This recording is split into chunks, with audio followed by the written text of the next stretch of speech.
Today, my Renee's Revelation takes on a new review. Do you have a bucket list? You know what I mean. A long list of things you want to accomplish before your time is up. Well, doing a mission in a foreign country has been on my bucket list for several years. And it just so happened that a few months ago, I found out Community Lutheran Church had an annual group that went to El Salvador in the month of July. I inquired about the details, went to a meeting, made a down payment, and before you know it, I was assigned to the pharmacy team, leaving on July 6th and returning July 15th, 2018. I was about to fulfill my dream of being a missionary in a foreign country. This year's team consisted of 26 people, ranging from age 18 to 85, all willing to pay our own way to serve the needs of others in the 4 villages we were to assist.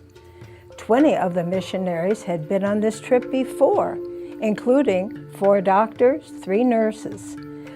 For 6 of us, it was our first sojourn into Central America. A week before we left, we had a packing party to assemble all the items that were to be distributed in different villages. 65 medicines, vitamins, eyeglasses, sunglasses, heavy work gloves for those sugarcane farmers, and soccer balls for each child. The medicines had to be cataloged and required paperwork sent to the government of El Salvador for approval.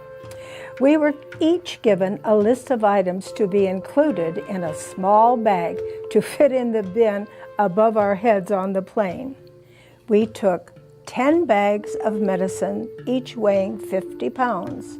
Donated eyeglasses and sunglasses filled another 5 bags, and the play team brought an additional 13 bags of supplies, crafts, and soccer balls for the children that were distributed at the end of each day.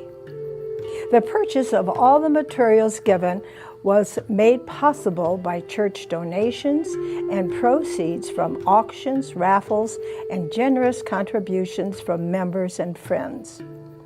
Dr. Mark Wickstrom summarizes the operation as follows. Once in the country, the predetermined team swung into action. The triage team took the patient's vitals.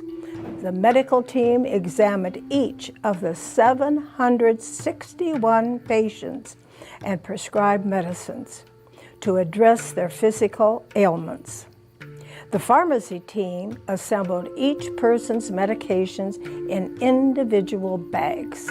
The eyeglass team provided eye exams to determine the glasses needed and provide the proper level of correction to 374 people.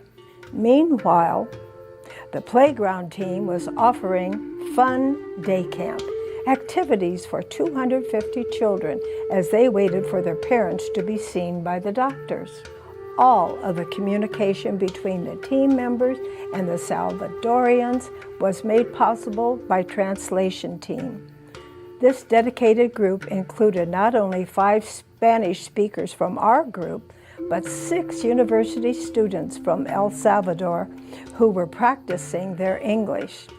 And one of the students enjoyed having the same name as mine, Renee. The 2018 trip was a huge success. Many thanks to all the people who helped make every aspect of this ministry of mercy possible. Serving on a mission is not for the weak or out-of-shape volunteers. Some days were 12 hours long and others 14. The heat was exhausting. The water literally ran down our faces as there was no air conditioning at the various facilities.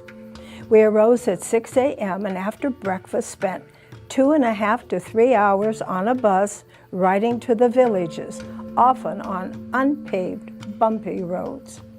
The setup took about 30 to 45 minutes, then we were ready to assist the people.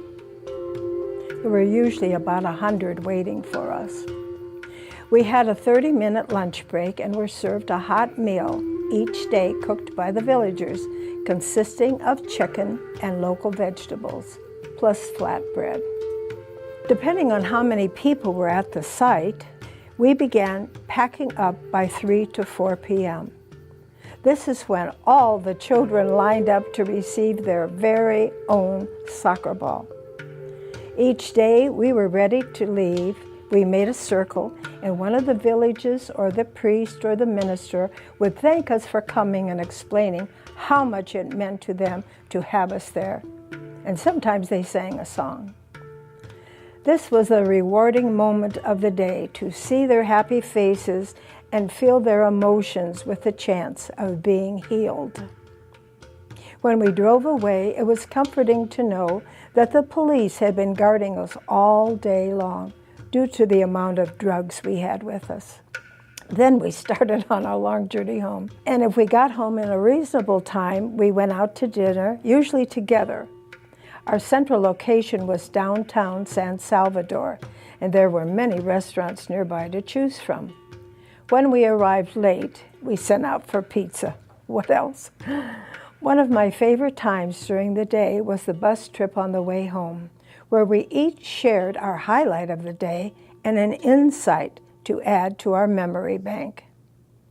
These 25 other people were all strangers to me when we started out on this mission, but by the time we got back to Las Vegas, I had 25 new friends. My bucket list is near complete as I check off going to a mission in a foreign country. However, the memory of the mission cannot be checked off. The experience will be part of me forever. When I close my eyes, I can still see the faces of those thankful people who have so little, yet so happy that we were there for them. Needless to say, this was a very rewarding and emotional experience. This is Renee Riendo of Renee's Revelations for Anthem Alive, SCA-TV. Bye for now.